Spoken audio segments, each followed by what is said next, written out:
नमस्कार मु सत्य आपण मानक स्वागत करुच्ची मो चैनल ओडिया एजुकेशन बेस को। तो ता पूर्व मु कही रखुची बहुत लोग मोर वीडियो देखुं किंतु वीडियो चैनल टी को सब्सक्राइब करना कि बेल आइकन को दबाऊना शेयर करूना से मु कही रखुची जो मैंने मो वीडियो टी को देखुं चैनल टी को सब्सक्राइब करनी और पाखरे बेल आइकन टी को दबाई दिखाँ जहाँफल कि मोर वीडियो सर्वप्रथमे आपण मान पाखे पहुँची पार। ता सहित कही रखी जे वीडियो को पूरा देखूँ स्किप करूँ ना ना बहुत किसी आप मिस कर जाई पारती। तो आउ डेरी नक आसतु आरंभ करवा आज टॉपिक उपरे। टॉपिक रही दैनिक एटीएम रु आप केते टंका उठे पारे क्षेत्र पड़ूना तो आप जाणी दिंतु यही सब नियम।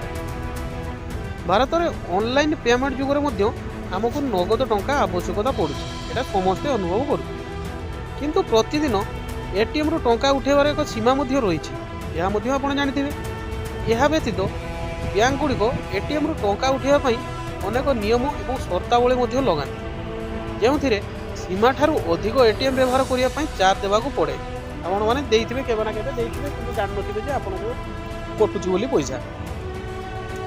आसतु यही नियम विषय जाना। सर्वप्रथम रहा भारतीय स्टेट बैंक बा एसबीआई नियमावली।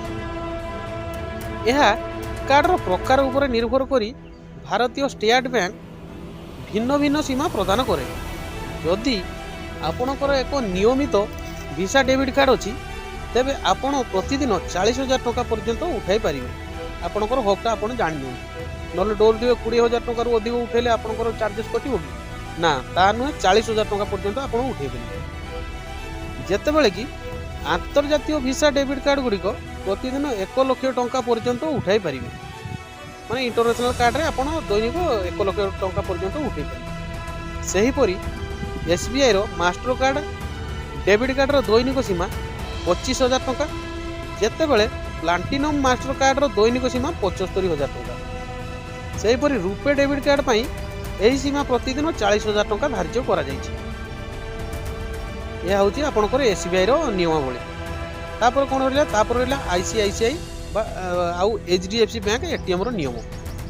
समस्त आईसीआईसीआई बैंक डेबिट कार्ड पई साधारणतः दैनिक उठाण सीमा 50,000 टंका रही जापर। सेहीपरि एचडीएफसी बैंक यार डेबिट कार्ड धारक मान प्रतिदिन 50,000 टंका उठाण सीमा प्रदान करुछि। मागणा उठाण पर प्रत्येक एटीएम कारबार 20 टंका शुल्क निया जाए। यहाँ एक गुरुत्वपूर्ण तथ्य आप जानते। तापर रहा Punjab national bank PNB. PNB card रो प्रकार उपर निर्भर करी भिन्न भिन्न उठाण सीमा प्रदान करे।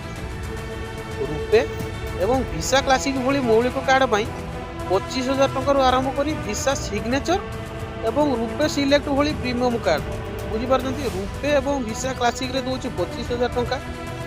तापर देला वीसा सिग्नेचर एवं रुपे सिलेक्ट भली प्रीमियम कार्ड पर प्रत्येक दिन 1.5 लाख टंका उठाण सीमा रही। तापर रहा बैंक ऑफ इंडिया बा बीओआई। बीओआई विभिन्न कार्ड पर भिन्न भिन्न सीमा स्थिर करे।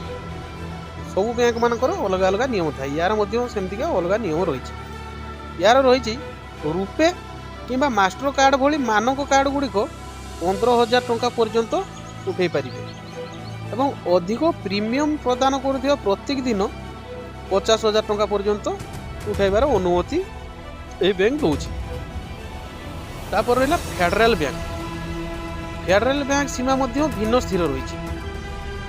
फेड फास्ट कॉन्टैक्टलेस भली बेसिक डेबिट कार्ड सीमा 25,000 टंका जेतेबेले वीसा इंपेरियो एवं मास्टर कार्ड क्राउन कॉन्ट्रैक्टलेस भली प्रीमियम कार्ड गुड़िक प्रतिदिन 75,000 टंका उठे पारे बुझीपार। तापर रहा 2025 मसीह टंका उठाण शुल्क परिवर्तन करा आपण मैंने जानते जान। बैंक गुड़िक एवं आपण निज बैंक एटीएम रु 20,000 टंका अधिक टंका उठाण प्रति ट्रांजेक्शन 25 टंका जहाँकि आगुरी 20 टंका थिला एवं अन्य बैंक एटीएम रु उठाण यह 30 टंका लागू कर।